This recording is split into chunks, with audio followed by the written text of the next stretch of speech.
Hello, नमस्ते, प्रणाम, सलाम। ऑटेक जी पर आपका स्वागत है। दीदी भैया, दरभंगा एयरपोर्ट ना सिर्फ बिहार में बल्कि पूरे देश में अपने प्रदर्शन के लिए नाम कमा रहा है और रोज नया नया रिकॉर्ड बना रहा है।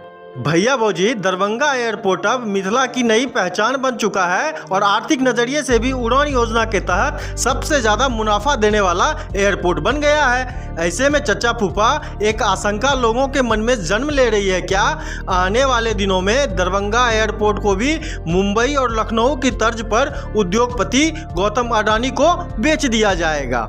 भैया जी, पहले आपको इसका गणित समझाते हैं और फिर बताते हैं कि कैसे आने वाले दिनों में दरभंगा एयरपोर्ट भी अडानी के हाथों में जा सकता है और आपको यहां से यात्रा पर ज़्यादा पैसे खर्च करने पड़ सकते हैं। अभी ना देश में जितने एयरपोर्ट हैं उसका संचालन सरकारी company airport authority of India करती है, जो नागरिक उड्डयन मंत्रालय के अधीन है। भैया जी, अब हो ये रहा है कि मोदी सरकार एयरपोर्ट के सौंदर्यीकरण और मेंटेनेंस के नाम पर बड़े और आर्थिक तौर पर मुनाफा देने वाले एयरपोर्ट को एयरपोर्ट अथॉरिटी ऑफ इंडिया के नियंत्रण से निकाल कर पट्टे पर उद्योगपति गौतम अडानी की कंपनी अडानी पोर्ट्स को सौंप रही है और इसके बदले मोटा पैसा वसूल रही है।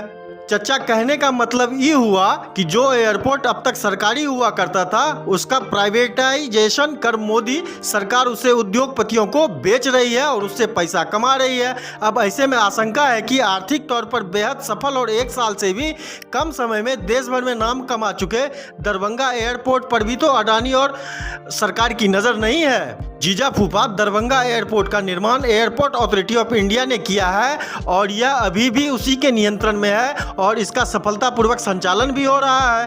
अब देखिए भैया जी, गुजरात के अडानी ग्रुप ने साल 2019 में 50 साल के लिए 6 एयरपोर्ट की बोली जीती थी।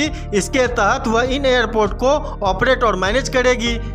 जीजा फूफा, जानकारी के मुताबिक अडानी की कंपनी ने नियंत्रण हाथ में लेते ही लखनऊ एयरपोर्ट पर टर्न अराउंड चार्ज को 10 गुना बढ़ा दिया है। एविएशन के जानकारों का मानना है कि कंपनी इसके साथ ही आने वाले दिनों में जयपुर, अहमदाबाद, मंगलोर, तिरुवनंतपुरम, गुवाहाटी आदि के भी एयरपोर्ट पर इसी तरह से चार्ज बढ़ा सकती है।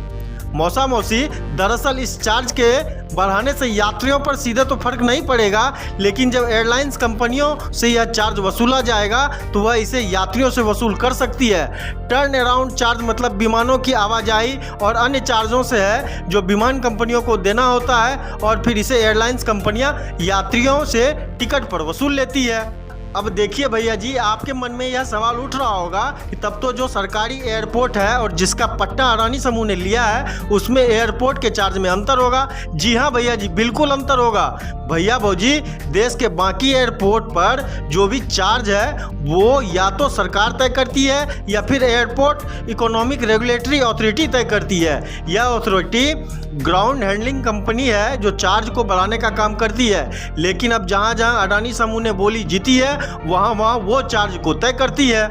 इसलिए मौसा मौसी, आशंका है कि अगर दरभंगा एयरपोर्ट के प्रबंधन का काम भी अडानी समूह को मिल गया तो समझ लीजिए आपका उस एयरपोर्ट पर जाना आना भविष्य में महंगा पड़ सकता है। हालांकि यह राहत की बात है चचा चाची कि अभी तक उड़ान स्कीम के तहत बने किसी भी एयरपोर्ट को केंद्र सरकार ने प्राइवेट हाथों में नहीं सौंपा है, लेकिन आगे आर्थिक संभावनाओं को देखते हुए ऐसा फैसला भी हो सकता है। दीदी भैया, चचा फूफा, आज के लिए बस इतना ही। अगर यह वीडियो आपको पसंद आया तो लाइक, शेयर और कमेंट करें और चैनल को सब्सक्राइब करना बिल्कुल ना भूलें। दरभंगा एयरपोर्ट से जुड़ी अन्य जानकारी के साथ फिर होंगे हाजिर। तब तक आप देखते रहिए ऑटेक जी। जय हिंद।